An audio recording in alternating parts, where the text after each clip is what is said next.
Welcome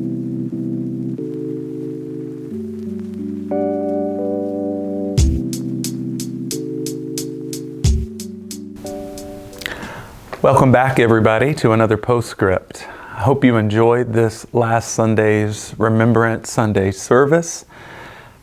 As you recall, I focused on one verse in the text of Jeremiah that does not offer consolation at all, but instead focuses on a person that was referenced in Genesis, Rachel, one of Jacob's wives, crying over her children who are no more.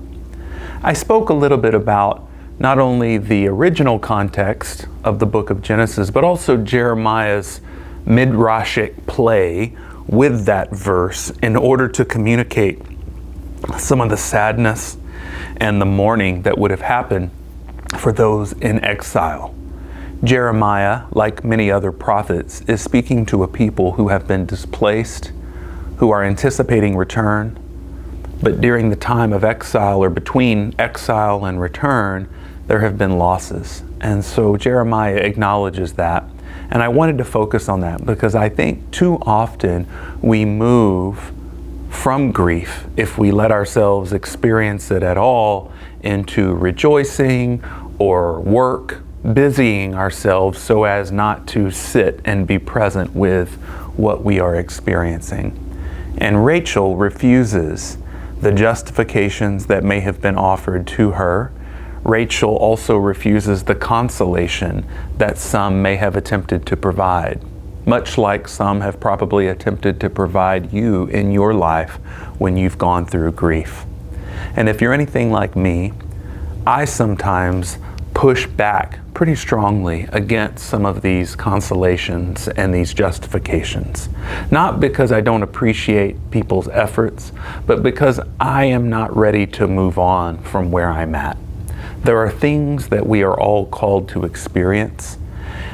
They are things that we would not choose, but which we are nevertheless given.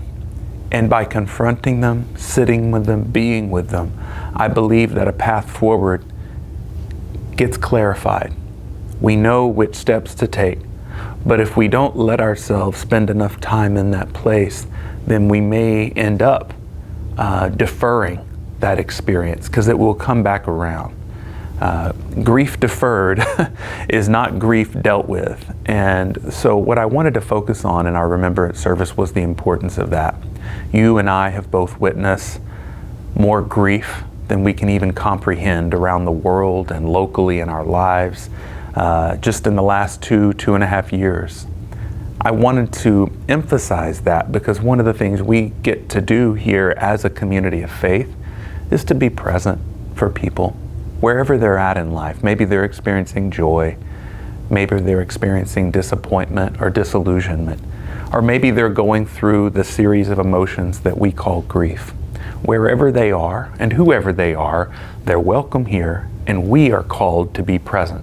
Not to fix things that you can't fix, and not to pretend that there are these easy answers, but to simply be present and show up for people where they are. I heard a line in a song between Sunday and today, and it goes like this: grief is simply love that has nowhere to go. And I thought that that was an appropriate way to describe grief, because very often we grieve the loss of someone special in our life. It doesn't always have to be a result of death, but that is often the cause of grief. And when we are bereaved in that way, it's as though this person that we have actively loved for an extended period of time is no longer there to receive our love in the same way. And so we have all this love for them, but it never gets to land. It never gets to connect and be received by that person. And that hurts. That's very painful. We love to have our love received just as we receive the love from others. And I think that's another thing that we get to do as community. But just love each other. There are countless ways that we can do that more skillfully, but at the end of the day, that's what it comes down to. It's what we're called to do. It's how we're created and why we're created. And my hope, something that you might be able to take away from this Remembrance Sunday, is that in our grief, in our loss, we are nevertheless called to love and to be present, not only to our own grief, but to the grief that others may be experiencing.